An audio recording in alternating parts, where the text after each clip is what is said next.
Skaner qanaqa qilinadi va qanday o'rnatiladi hozir video davomida tushuntirib berib o'tamiz. Videoni Epson M2170 printerini skanerini kompyuterga o'rnatish va uni qanaqa qilishni hozir ko'rsatib o'tamiz. Shuning uchun bizga NAPS degan skaner qilish uchun bizga NAPS degan ilova kerak bo'ladi. Birinchi navbatda printerni to'kka tiqib qo'sha olamiz. Keyingisi kabellarni ola olamiz kompyuter bilan printer o'rtasida. Va keyingisi driverni o'rnatgan bo'lishimiz kerak. Driver o'rnatish haqida ham video tayyorlaganmiz. Uni kommentariyada ham qoldirib ketamiz linklarni. Bizning sahifamizdan ham qidirib ko'rishingiz mumkin. Kompyuter printerni o'rnatish haqida videoni. Va NAPS degan ilova kerak bo'ladi. Mana bu NAPS.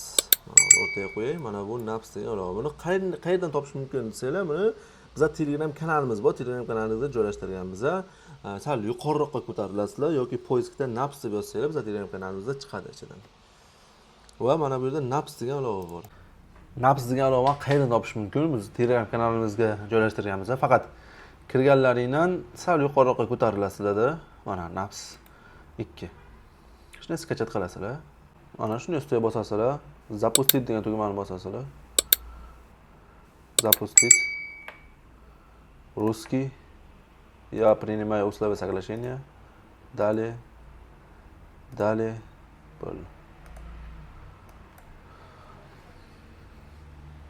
Bo'l завершить. NAPSni bosib ichiga kiramiz.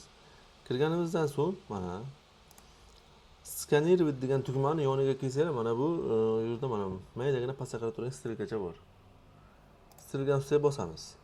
Va новый profil degan narsa chiqib keladi mana. Новый profil. Va bu yerdan imyaga, masalan, hozir biz printerimiz modelini yozamiz.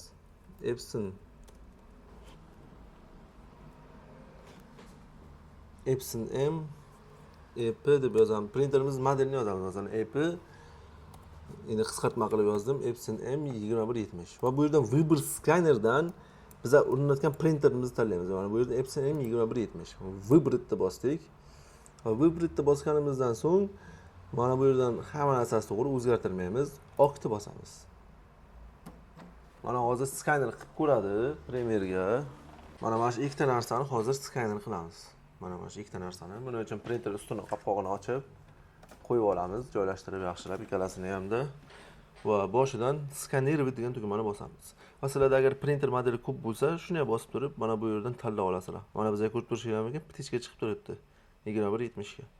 Va bu yerda bizga printer modeli ko'p, o'sha bitta printer tanlab olib, tanlab skaner qilinadi. Tanlab o'sha printerdan skaner qilinadi. Skaner bitni bosamiz. Bu yerda mana skaner qilish boshlandi.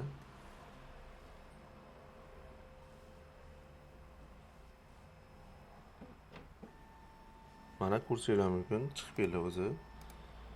Endi buni teskari chiqib keldi. Uni powernet qilsanglar, powernet bo'laydi. Mana to'g'ri bo'ldi. Endi buni kompyuterga saqlashimiz kerak. PDF holatida yoki rasm holatida. U qanday qilinadi? E'tibor bersa, mana сохранить PDF yoki сохранить изображение, ya'ni rasm ko'rinishida degani bu.